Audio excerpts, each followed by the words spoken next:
আমাদের হাতে সংসদের একটা বেশ জোরালো বক্তৃতার অংশ এসে পৌঁছেছে, আর এর একেবারে কেন্দ্রে রয়েছে একটা গান, বন্দে মাতারাম। হ্যাঁ, আপাতদৃষ্টিতে তো এটা একটা জাতীয় সঙ্গীত।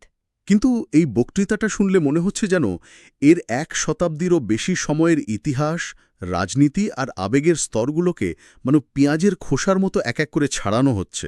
একদম।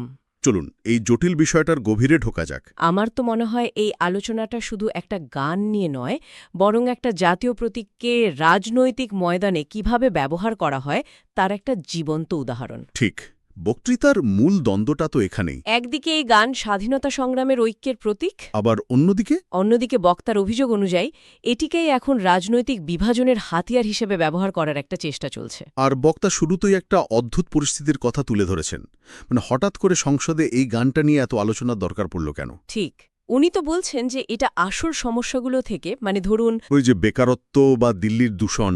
হ্যাঁ, যখন দেশে 20% বেশি যুব বেকারত্ব, দিল্লির বাতাসের AQI 800 ছাড়িয়ে যাচ্ছে, বা বিভিন্ন রাজ্যের পাওনা টাকা আটকে আছে, তখন এসব বাদ দিয়ে গান নিয়ে আলোচনা? উনি তো সরাসরি আঙুল তুলেছেন যে 2026 সালের পশ্চিমবঙ্গ নির্বাচনই এর আসল লক্ষ্য।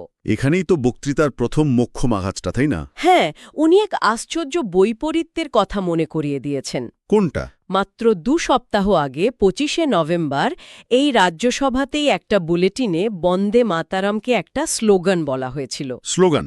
হ্যাঁ, এবং বলা হয়েছিল যা সংসদের জন্য অশোভন এবং অগুরুত্বপূর্ণ। বলেন কি?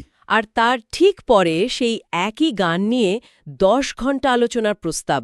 এই দ্বিচারিতাটাই বক্তার মতে এর পেছনে রাজনৈতিক উদ্দেশ্যকে একেবারে স্পষ্ট করে দেয়। এটা সত্যিই অদ্ভুত। একদিকে অশোভন, অন্যদিকে আলোচনার কেন্দ্রবিন্দু। আচ্ছা, এই যে গানটা নিয়ে এত রাজনীতি, এর আসল ইতিহাসটা কি? এটা তো নিশ্চয়ই আজকের কোনো সৃষ্টি নয়। বক্তৃতা তো আমাদের একদম শুরুতে নিয়ে যায়, তাই না? হ্যাঁ, আর সেখানেই আসল মজাটা। গানটার জন্ম কিন্তু কোনো রাজনৈতিক ডামাডোলের মধ্যে হয়নি। তাই? বঙ্কিমচন্দ্র চট্টোপাধ্যায় 1875 সালে বঙ্গদর্শন পত্রিকায় মাত্র 2টো স্তবক লেখেন। ভাবুন একবার, সেই সময়ে ভারতে জাতীয়তাবাদী আন্দোলন বলতে হাতে গোনা কয়েকটা সংগঠন ছাড়া কিছুই ছিল না। আরএসএস বা বিজেপির তো প্রশ্নই ওঠে না। বক্তা তো মনে করিয়েই দিয়েছেন আরএসএস তৈরি হয়েছে তার 50 বছর পরে, 1925-এ, আর বিজেপি তো আরও অনেক পরে, 1980 সালে। তার গানটির জন্মের সাথে এই দলগুলোর কোনো ঐতিহাসিক সম্পর্কই নেই। কিন্তু আমার একটা প্রশ্ন আছে। বলুন। আমি যতদূর জানি গানটা তো আনন্দমঠ উপন্যাসের অংশ। তাহলে এর প্রেক্ষাপটটা ঠিক কী ছিল? দারুণ প্রশ্ন। বক্তৃতায় এই বিষয়টা খুব স্পষ্টভাবে বলা হয়েছে। বঙ্কিমচন্দ্র 1882 সালে আনন্দমঠ উপন্যাসে গানটা অন্তর্ভুক্ত করেন। আচ্ছা। আর তখন এর সাথে আরও 4টে স্তবক যোগ করেন, আর সেখানেই সপ্তকোটি শব্দটা ব্যবহার করা হয়। সপ্তকোটি 7 কোটি? তার বক্তার মতে এই গানটি আদতে ছিল বঙ্গমাতার বন্দনা, ভারতমাতার নয়। ঠিক, একটা আঞ্চলিক প্রেক্ষাপটে লেখা গান যাকে পরে সর্বভারতীয় রূপ দেওয়া হয়েছে। এটা তো একটা বিরাট দৃষ্টিকোণের পরিবর্তন। বক্তৃতা তো আরও কিছু মজার ঘটনার কথাও বলা হয়েছে, তাই না? হ্যাঁ, সেই অংশটা তো। যারা এই গানকে জাতীয়তাবাদের প্রতীক বানাতে চাইছে তাদের নিজেদের ব্যবহার নিয়েই প্রশ্ন তোলা হয়েছে। বক্তা এই অংশটিকে একটি খারাপভাবে লেখা কমেডি বলে কটাক্ষ করেছেন। উনি 2টো ঘটনার কথা উল্লেখ করেন। কি কি ঘটনা? 2017 সালে একজন বিজেপি মুখপাত্র আর উত্তরপ্রদেশের একজন মন্ত্রী টেলিভিশনে গানটা ঠিক করে গাইতেই পারেননি। বলেন কি? আর একবার 2019 সালে বিজেপি নেতারাই ভুল গান গাওয়ায় একটা সভা প্রায় পণ্ড হয়ে যায়। ভাবা যায়, যে গান নিয়ে এত রাজনীতি সেটাই ঠিক করে গাইতে না পারাটা, এটা সত্যিই একটা কমেডির মতো। বক্তা তো ঠিক এই প্রশ্নটাই তুলতে চেয়েছেন। যে প্রতীকী ব্যবহার কি তাহলে শুধুই লোক দেখানো? একদম। তার যুক্তি হল যে রাজনৈতিক দল এই গানটিকে তাদের জাতীয়তাবাদের প্রধান প্রতীক হিসেবে তুলে ধরতে চাইছে, তাদের নিজেদের মধ্যেই এর প্রতি কতটা জ্ঞান বা শ্রদ্ধা আছে তা এই ঘটনাগুলো থেকেই স্পষ্ট। এটা একটা প্রতীকী সমালোচনা, আবেগের রাজনীতির আড়ালের ফাঁপা দিকটা তুলে ধরা। ঠিক। আচ্ছা, তাহলে এই যে একটা মূলত বাংলার জন্য লেখা গান, সপ্তকোটি বাঙালির কথা ভেবে তৈরি, সেটা পাঞ্জাব বা মাদ্রাজের মানুষের কাছে কিভাবে এতটা আপন হয়ে উঠল? ভাষার বাধাটা তারা কিভাবে পার করল? এই সর্বভারতীয় হয়ে ওঠার যাত্রাটা কিভাবে হলো? এখানেই গল্পের মোড় ঘুরে যায়। এবং প্রবেশ ঘটে রবীন্দ্রনাথ ঠাকুরের। রবীন্দ্রনাথ? বক্তব্যে বলা হয়েছে রবীন্দ্রনাথই প্রথম 1885 সাল নাগাদ এই গানটিতে সুর দেন। তার সুর দেওয়াতেই গানটা মানুষের মুখে মুখে ছড়ানোর মতো একটা রূপ পায়। তারপর?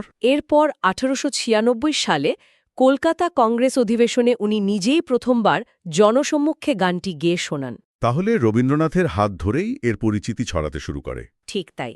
কিন্তু এর আসল বিস্ফোরণ ঘটে 1905 সালে বঙ্গভঙ্গ বিরোধী স্বদেশী আন্দোলনের সময়। তখন তো এটা প্রতিরোধের ভাষা হয়ে ওঠে। একেবারে। বক্তৃতার একটা আবেগঘন অংশে বলা হয়েছে রবীন্দ্রনাথ নিজে রাখিবন্ধন দিবসে হিন্দু মুসলমানের সম্প্রীতির মিছিলে নেতৃত্ব দিয়েছিলেন। আর সেই মিছিলে ধ্বনি ছিল বন্দে মাতারাম। হ্যাঁ, আর ওই বছরেই বারাণসী কংগ্রেস অধিবেশনে একটা যুগান্তকারী ঘটনা ঘটে।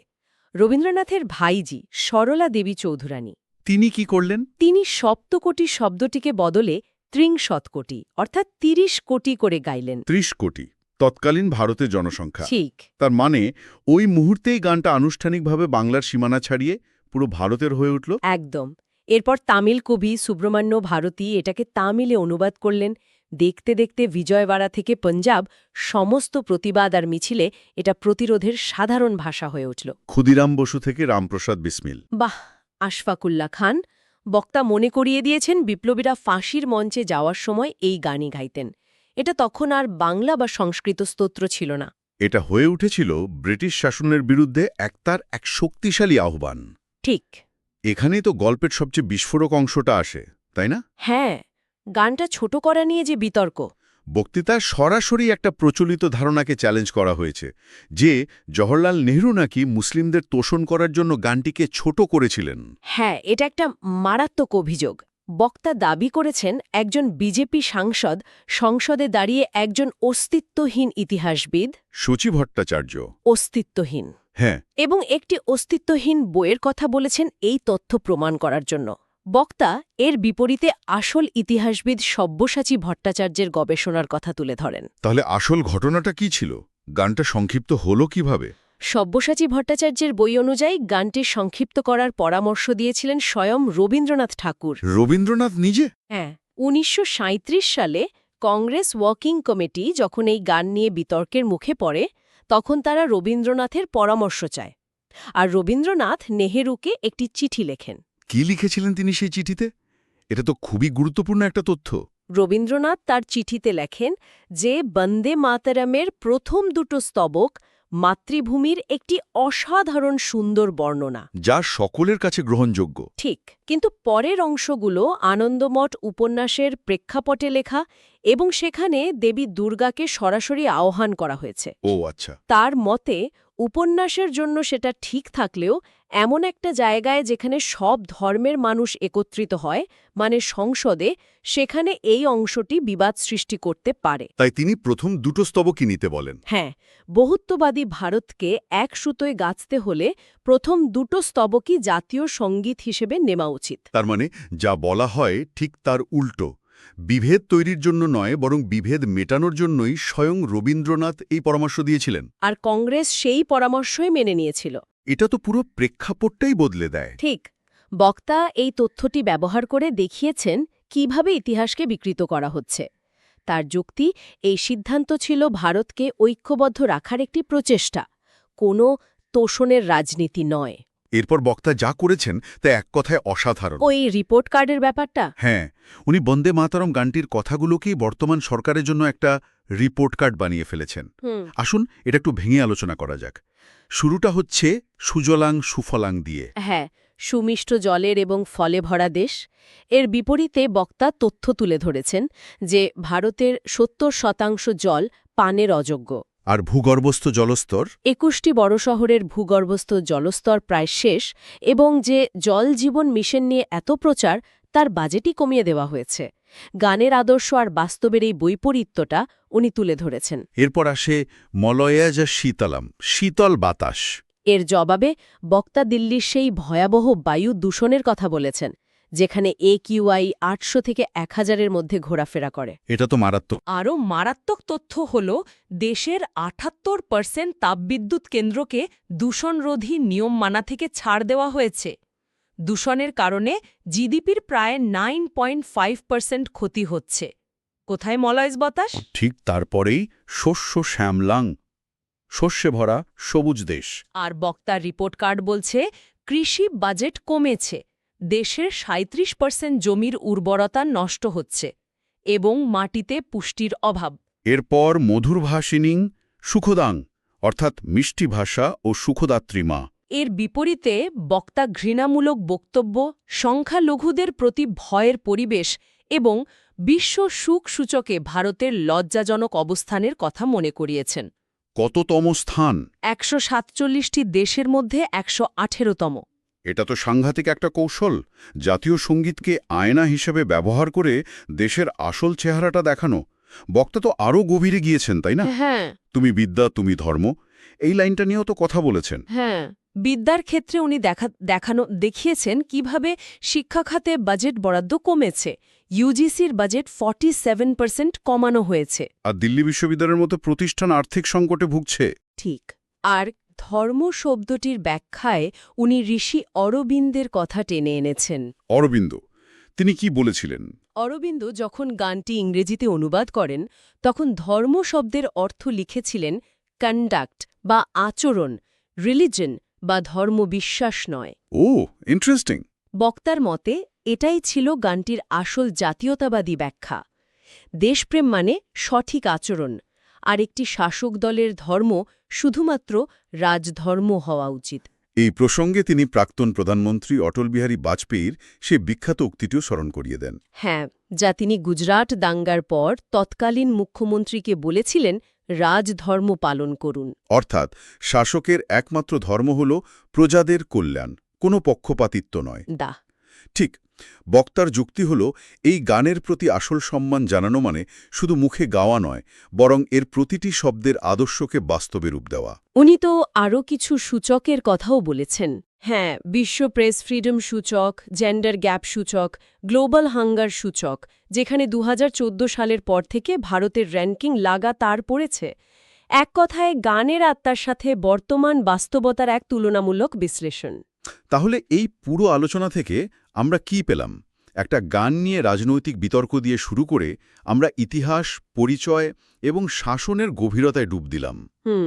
এই বক্তৃতা বন্দে মাতরমকে একটা স্থির অপরিবর্তনীয় প্রতীক হিসেবে দেখছে না, বরং একটা জীবন্ত দলিল হিসেবে তুলে ধরেছে, যার ইতিহাসও জটিল আর বর্তমানও বিতর্কিত। একেবারে। বক্তৃতার মূল বার্তাটা হল গানের আসল আত্মাটা এর আদর্শের মধ্যে লুকিয়ে আছে। একটা সমৃদ্ধ, সুখী এবং ঐক্যবদ্ধ মাতৃভূমির কল্পনা। ঠিক। এর তাৎপর্য বিভেদ সৃষ্টিকারী রাজনীতিতে নয়। দেশপ্রেম জোর করে চাপিয়ে দেওয়া যায় না বা কোনো একটি গোষ্ঠী এর মালিকানা দাবি করতে পারে না, এই ধারণাটিকেই বক্তা চ্যালেঞ্জ করেছেন। বক্তৃতাটা একটা খুব গভীর প্রশ্ন দিয়ে শেষ হয়েছে।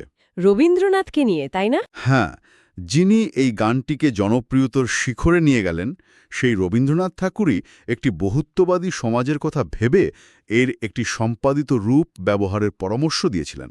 আর এখানেই আমাদের শ্রোতাদের জন্য একটা চিন্তার খোরাক রয়ে যাচ্ছে। জাতীয় প্রতীকগুলো কখন আরও বেশি শক্তিশালী হয়? যখন তারা সবাইকে এক ছাতার তলায় আনার জন্য নিজেদের মানিয়ে নেয়, নাকি যখন তারা এমন একটা মূল প্রসঙ্গে আটকে থাকে যা হয়তো কিছু মানুষকে দূরে সরিয়ে দেয়? একটা বৈচিত্র্যময় দেশ তার ঐতিহাসিক প্রতীকগুলোকে কিভাবে দেখবে, বিশেষ করে যখন সেগুলোর একাধিক এবং কখনো কখনো পরস্পর বিরোধী ব্যাখ্যা থাকে? প্রশ্নটা সত্যিই ভাবার মতো।